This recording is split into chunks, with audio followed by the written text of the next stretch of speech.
সর্বপ্রথম কোন বিষয়টা মাথায় নাড়া দিয়েছেন? প্রথমটা হচ্ছে যে নবী সাল্লাল্লাহু আলাইহি ওয়াসাল্লাম নবুয়ত প্রাপ্ত হওয়ার আগেও যে সমাজটা ছিল ওই সমাজটাকে আমরা আইয়ামে জাহিলিয়াত বলি, মনে আছে?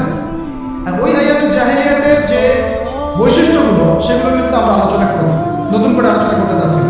তাহলে বুঝতে পারলাম ওই জাহিলিয়াতগুলো এখনো সমাজে বিদ্যমান আছে, সেগুলো এখনো পুরোপুরি তো দূর হওয়া অনেক দূরের কথা, বরং ওই জাহিলিয়াতগুলো আগের চাইতে ভয়ঙ্কর রূপে ফিরে এসেছে। ঠিক আছে, আগে জাহিলিয়াত একটা সীমিত পরিসরে ছিল, এখন সেটা একটা বিস্তৃত পরিসরে আমরা দেশে, জেলায়, গ্রামে, গঞ্জে, আঞ্চলিকভাবে, বৈশ্বিকভাবে প্রত্যেকটা জায়গায় সেই জাহিলিয়াতগুলোকে আমরা আবার আগের রূপে ফিরতে দেখেছি এবং দেখছি। তাই জাহিলিয়াতগুলোকে সবার আগে আইডেন্টিফাই করা হচ্ছে আমার দিন কায়েমের প্রথম পদক্ষেপ। এক নম্বর, দিন কায়েম করার প্রথম পদক্ষেপ হচ্ছে আমাকে সিরাতের আলোকে ওই আইয়ামে জাহিলিয়াত এবং বর্তমান দেশ এবং বিশ্বকে মেলাতে হবে। ওই জাহিলিয়াতগুলো এখনো বিরাজমান আছে কিনা এটা আমাকে আগে আইডেন্টিফাই করতে হবে। আমি যদি আইডেন্টিফাই করতে না পারি, ব্যর্থ হই, তাহলে সমাধান খুঁজে পাওয়া মুশকিল হবে। আফসোসের ব্যাপার হচ্ছে আমরা অনেকে এখনো সেটা আইডেন্টিফাই করতে পারি। আমরা যে এখনো জাহালাতের মধ্যে আছি, এটা আমরা এখনো অনেকে আইডেন্টিফাই করতে পারি। আপনি যে কোনো অর্থ ব্যবস্থার যারা ধারক বাহক বাংলাদেশের, যে কাউকে ডেকে জিজ্ঞাসা করেন যে আপনারা কি মনে করেন আমাদের ইকোনমি খুব ভালো অবস্থায় আছে, এটা কি ধসে যাওয়ার কোনো সম্ভাবনা আছে, বিশ্বের ইকোনমি কি খুব ভালো অবস্থায় আছে, তারা বলবে হ্যাঁ বিশ্ব এগিয়ে যাচ্ছে, বিশ্ব এগিয়ে যাচ্ছে। রাজনীতি খুব ভালো অবস্থা আছে, হ্যাঁ খুব ভালো অবস্থা আছে, সংস্কার হচ্ছে, সংবিধান সংস্কার হবে, ইলেকশন হবে, আরও ভালো কিছু হবে, এরকমই চিন্তা চলবে।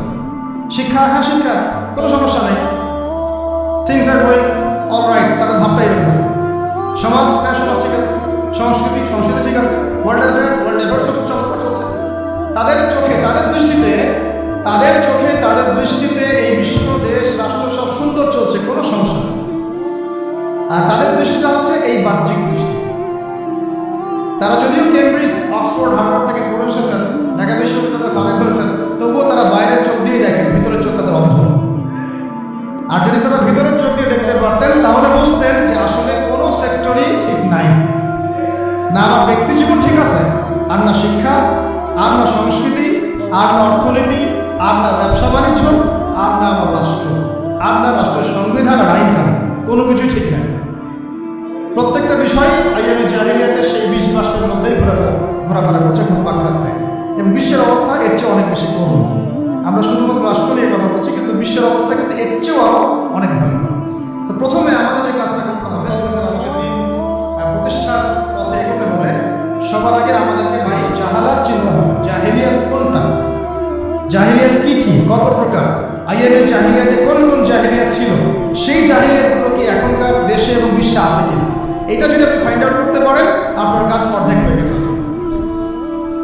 এটা ফাইন্ড আউট করতে না পারলে জনবল, সমাজ, রাষ্ট্র, ক্ষমতা, হ্যাঁ আপনার এই যে শোডাউন, আইওয়াস, অর্থ ব্যবস্থা, টাকা পয়সা, এগুলো দিয়ে কিচ্ছু করতে পারবে। আগে আপনাকে সমস্যা চিহ্নিত করতে হবে, সমস্যা কোন জায়গায়। আসলে কি রাসূল সাল্লাল্লাহু আলাইহি ওয়াসাল্লামের সেই মানে আইয়ামে জাহিলিয়াত যেটাকে আমরা বলছি, তিনি আসার আগের কথা বলছি, ওই জাহালাতগুলো কি এখনো বর্তমান বিশ্বে আছে কিনা, এটা আইডেন্টিফাই করা হচ্ছে আমাদের প্রথম চ্যালেঞ্জ, প্রথম কাজ। আল্লাহ পাক আমাদের করার তৌফিক দান করুন। দ্বিতীয় বিষয় হচ্ছে, খেয়াল করে দেখুন সিরাতের আলোকে, যখন এটা স্পষ্ট হয়ে গেছে যে একটা সমাজ জাহেলি, একটা সমাজ অন্ধকারাচ্ছন্ন, তখন আল্লাহ রাব্বুল আলামিন সেই সমাজটাকে সংস্কার করার জন্য তার পক্ষ থেকে একজন রাসূল পাঠিয়েছেন। অ্যাজ এ টিচার একজন রাসূল পাঠিয়েছেন, এবং তার কাছে আল্লাহ রাব্বুল আলামিন আল্লাহর পক্ষ থেকে তার কিতাব কোরআন এবং সুন্নাহ নাযিল করেছেন। মানে সমাজ সংস্কার করতে হলে, আল্লাহর জমিন থেকে জাহালাত দূর করতে হলে, দিন প্রতিষ্ঠা করতে হলে, ব্যক্তি থেকে নিয়ে রাষ্ট্র পর্যন্ত, আগে আমার একটা জ্ঞানের উৎস লাগবে। একটা কি লাগবে? জ্ঞানের উৎস লাগবে। জাহালাতের অন্ধকার দূর করতে হলে আমাকে আলো লাগবে।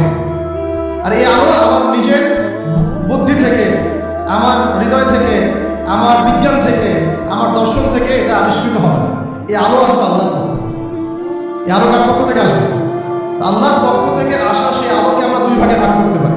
একে তো আমাদের নবী সাল্লাল্লাহু আলাইহি ওয়াসাল্লাম নিজেই সেই আলো, এবং তার উপরে এসেছে আল্লাহ পাকের পক্ষ থেকে আল কোরআন কারীম এবং নবীর সুন্নাহ।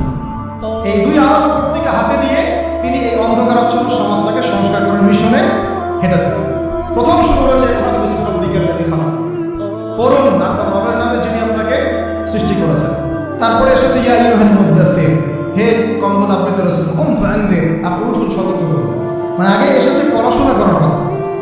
যখন আমরা সমাজ সংস্কার করতে চাইব, আল্লাহর জমিনে দিন কায়েম করার প্রশ্ন উঠবে, তখন সবার আগে নিজের জীবন থেকে শুরু করতে হবে এবং পড়াশোনা দিয়েই শুরু করতে হবে, জ্ঞান অর্জন দিয়েই শুরু করতে হবে। এটা ছাড়া অন্য কোনো অপশন আমরা সেখানে নেই। যদি আমরা সেই ওহীর জ্ঞানে আলোকিত না হতে পারি, তাহলে আমরা অন্ধকারাচ্ছন্ন সমাজকেও আলোকিত করতে পারবো। সহজ। নিজে যে ব্যক্তি আলোকিত না, সে অন্যকে আলো দিবে কিভাবে? নিজে যেটা আলোকিত না, যে ব্যক্তি বা যে সত্তা আলোকিত না, সে কিভাবে অন্য একটা সত্তাকে আলোকিত করতে পারে? তাই সবার আগে আমাদের প্রয়োজন আল্লাহ পাকের ওহীর জ্ঞানের চর্চা বাড়িয়ে দেওয়া, আল্লাহ পাক তৌফিক দান। এবং সেই ওহীর জ্ঞানে আলোকিত হয়ে নিজেও এর উপরে আমল করা, আমার পরিবারটাকে সেভাবে গড়া এবং আমার যতটুকু পর্যন্ত আল্লাহ পাক আমাকে ক্ষেত্র দিয়েছেন সেখানে আলোকে ছড়ায় দেওয়া। ইনশাআল্লাহ এভাবে আস্তে আস্তে সমাজ আলোকিত হবে।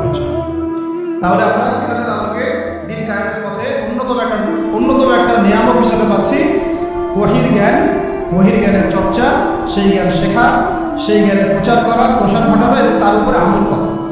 আল্লাহ পাক বোঝার তৌফিক দান করেন। 3 নম্বর প্রশ্ন হচ্ছে কোন সাহাবী, তাবেঈ কেউই কিন্তু দেখবেন যে একা একা কখনো চলেন না, একা একা দিনকে শেখেনও না। একা একা চলা তো বহু দূরের কথা, একা একা দিনকে তারা শেখেনও না।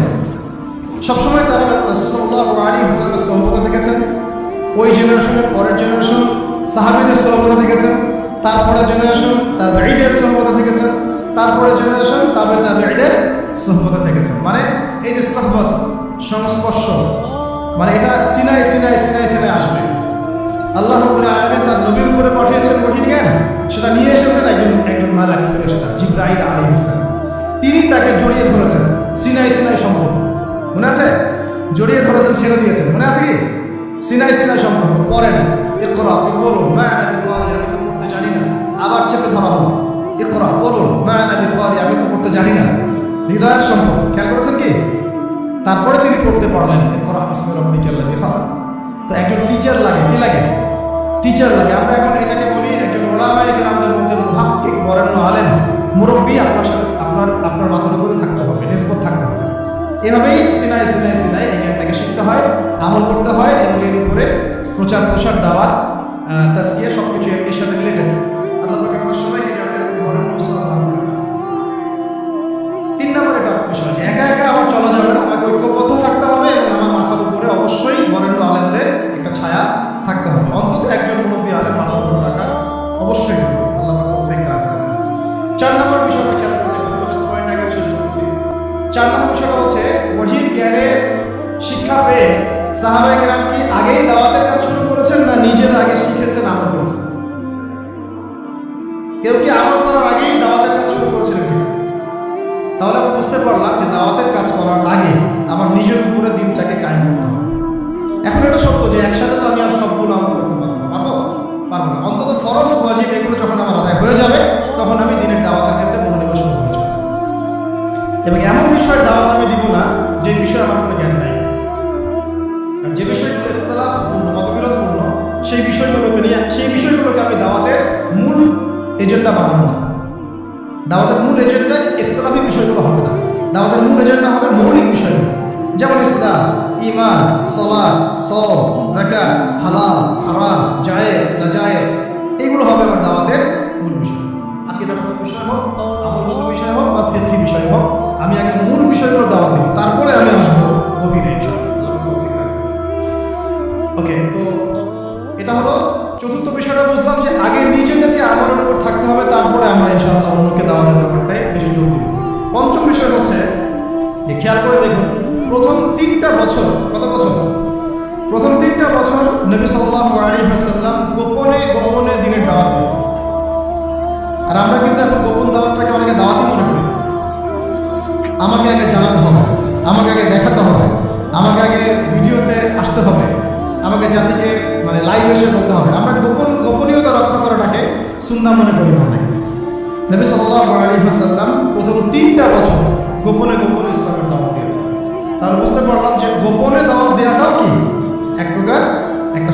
এবং এই গোপন দাওয়াতের মধ্য দিয়ে যে মানুষগুলো দাওয়াত কবুল করেন তারা কিন্তু আবু বকর সিদ্দিক হয়, তারা কিন্তু ওমর ইবনে খাত্তাব, হামজা রাদিয়াল্লাহু আনহু, তারপর আব্দুল মাসউদ রাদিয়াল্লাহু আনহু। ওই সময় গোপন দাওয়াতে কারা ইসলাম কবুল করেছে? এই মানুষগুলো। আবু বকর রাদিয়াল্লাহু আনহু, ওমর ইবনে খাত্তাব, উসমান ইবনে আফফান, তালহা, উবাইদুল্লাহ, আব্দুর রহমান বিন আউফ, সাঈদ বিন আবি ওয়াক্কাস, আব্দুল্লাহ বিন মাসউদ, বিলাল বিন রাবাহ, এর যত সাহাবী আছেন দেখছেন যারা বদরে, উহুদে, খন্দকে একদম সীসা ঢালা প্রাচীরের মতো নবী সাল্লাল্লাহু আলাইহি ওয়াসাল্লামের পাশে দাঁড়িয়েছিলেন, তারা কিন্তু ইসলাম কবুল করেছেন সেই গোপন দাওয়াতের সাথে। তাই আমাদেরকে লৌকিকতা থেকে বের হয়ে আসতে হবে। আল্লাহর জমিনে দিন কায়েম করতে চাইলে কিছু কিছু ক্ষেত্রে অবশ্যই গোপনীয়তার দরকার আছে না? নাই আছে। সব যদি আমরা জানাই দিই তাহলে তো আমাদের গোপনীয়তা, প্রাইভেসি বলে কিছু থাকে না, আর তখন তো আমরা বিপদে পড়ি বেশি। তাই গোপন দাওয়াতের ব্যাপারটাতেও মাথায় একটু জোর দেওয়া আল্লাহ পাক আমাদেরকে তৌফিক দান করুন। 5 নম্বর হচ্ছে, ওটা বলুন 5 না 4?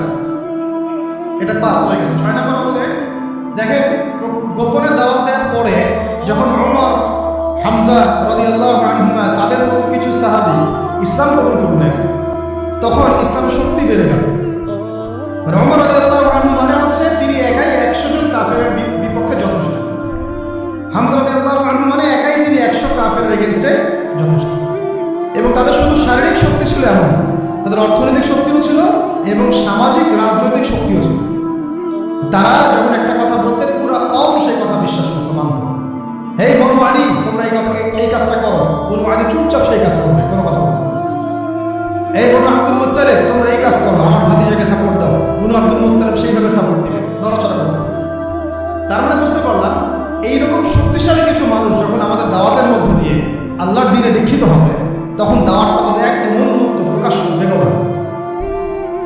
এইরকম মানুষগুলো যখন সিরাতের আদলে নবী সাল্লাল্লাহু আলাইহি ওয়াসাল্লামের দাওয়াতে ইসলামে এসেছেন, তখন থেকে দাওয়াতটা একদম বেগবান হয়েছে, প্রকাশ্য রূপ লাভ করেছে। এখন আমাদের জন্য সুবিধা, এটা আল্লাহ পাকের রহমত যে বাংলার জমিনে প্রকাশ্য দাওয়াত বহু আগে থেকেই শুরু হয়েছে। এটা বহু আগে থেকে, শত শত বছর থেকে আমরা প্রকাশ্য দাওয়াতের অবস্থাতে আছি। আমরা এখানে গোপন দাওয়াতের অবস্থায় নাই। তবে আমরা আমাদের কার্যক্রম কিছু কিছু ক্ষেত্রে কুফার, ফাসিক, জালেম, মুরতাদ, মুনাফিকদের থেকে নিজেদেরকে সেভ করার স্বার্থে, কূটনৈতিক স্বার্থে, দূরদর্শিতার স্বার্থে কিছু বিষয়কে গোপন রাখা উচিত, এটা বুঝিয়েছে। কিন্তু আমাদের দাওয়াত কিন্তু গোপন রাখার সুযোগ নাই, আমরা এখন প্রকাশ্য দাওয়াত করছি। কারণ আলহামদুলিল্লাহ আল্লাহ পাকের